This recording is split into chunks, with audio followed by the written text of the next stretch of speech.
मेरा बेटा कहाँ है? मुझे नहीं पता। हम लोग तो घर पे थे ही नहीं। पुलिस वालों को बेवकूफ समझ के रखा है तुमने। तुम्हारा प्लान हम अच्छी तरह से समझ गए हैं विजय। अब झूठ बोलने से कोई फायदा नहीं। हम जानते हैं कि तुम 2 और 3 तारीख को नहीं, 4 और 5 को गए थे पणजी, और कोई सत्संग वत्संग अटेंड नहीं किया तुम लोगों ने।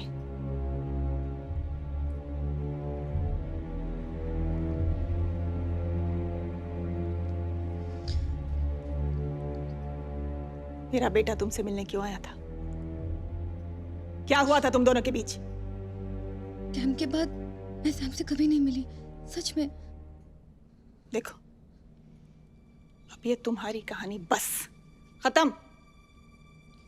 अच्छा होगा अगर तुम सच सच बता दो, वरना ये सब करने के दूसरे तरीके हैं हमारे पास। मैं सच कह रही हूँ, मुझे कुछ नहीं पता।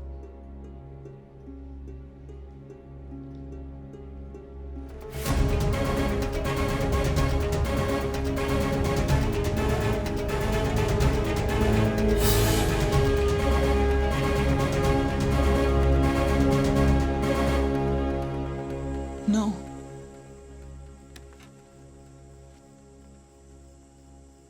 सो वो फिनिश्ड। विजय सच बोल रहा था। लेकिन सर, इतना वक्त जाया किया हमने।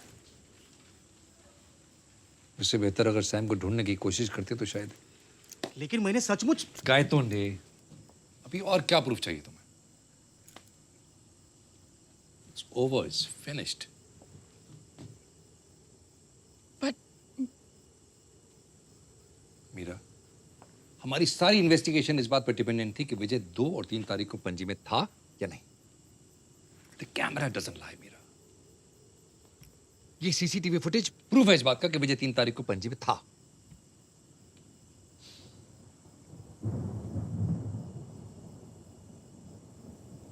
विजय 3 तारीख को पणजी में था।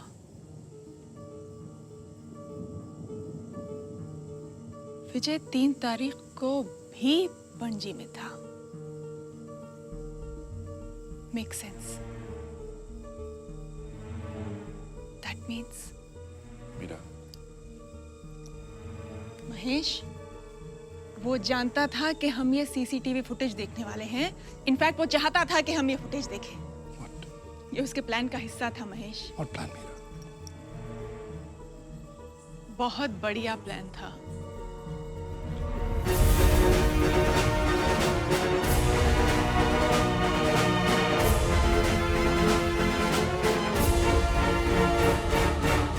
लगभग 8:30 बजे। तब सत्संग शुरू हो गया था।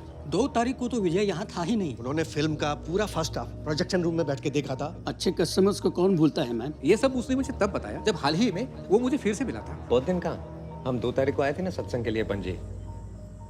He just recreated that day.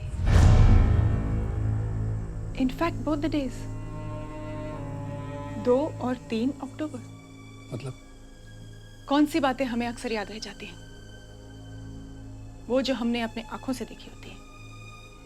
Visuals, दृश्य जो हम देखते हैं वो हम आसानी से नहीं भूलते। Visual memories are strongest memories. जैसे सिनेमा, आपको पता होता है कि जो कहानी आप देख रहे हैं वो सच नहीं है, लेकिन आप फिर भी उस पर यकीन कर लेते हैं क्योंकि आपने उस कहानी को देखा है, एक तरह से जिया है। ठीक उसी तरह विजय और उसकी फैमिली ने अपनी पणजी वाली झूठी कहानी सिर्फ रची ही नहीं बल्कि जी है। वो सच में पणजी गए थे, लॉज में रुके थे, उन्होंने पाव भाजी भी खाई, प्रोजेक्शन रूम में बैठ के फिल्म भी देखी।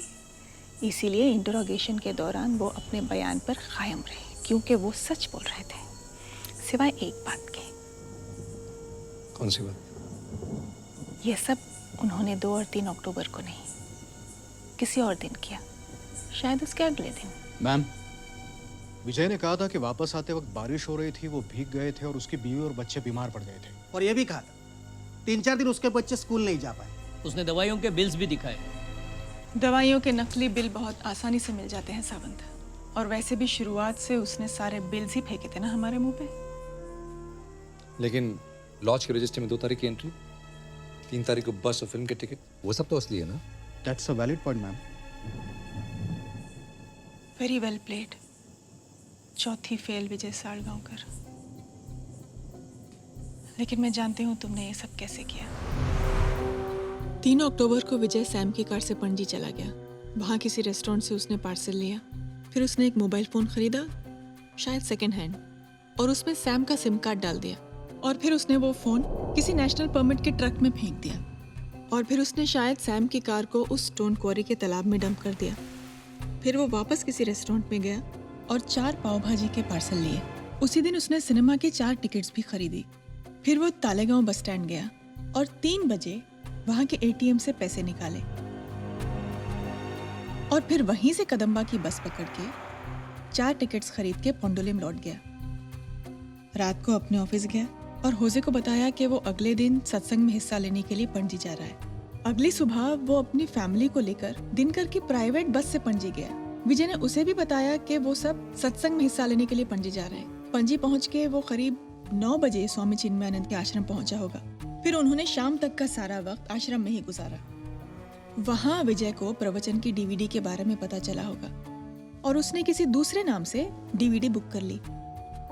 शाम को ऋषभ लॉज पहुंचे और शायद जब मैनेजर नंदिनी को रूम दिखा रहा था तब विजय ने रजिस्टर में 2 तारीख के पेज पर अपना नाम लिख दिया और मैनेजर के लौटने के बाद हैंडराइटिंग बदल के किसी जाली नाम पे रूम ले लिया।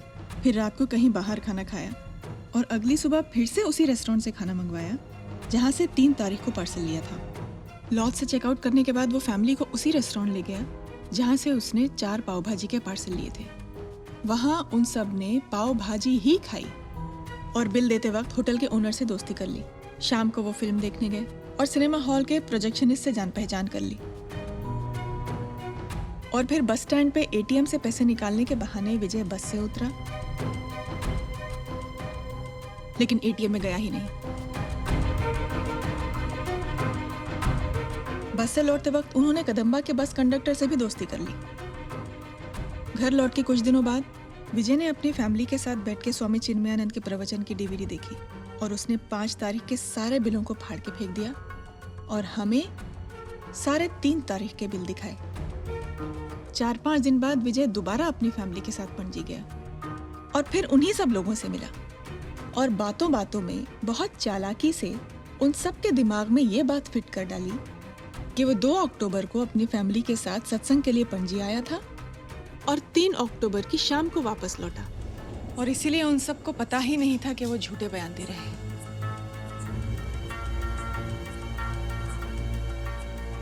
वो तो समझ रहे थे कि वो सच बोल रहे हैं।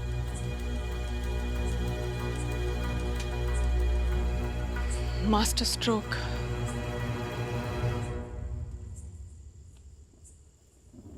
तो विजय सालगांवकर ने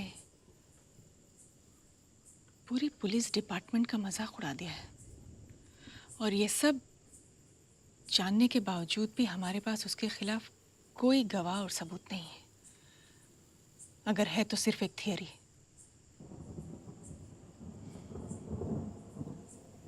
और जब कोई गवाह और सबूत नहीं होता तो कन्फेशन ही सबसे बड़ा सबूत बन जाता है। मतलब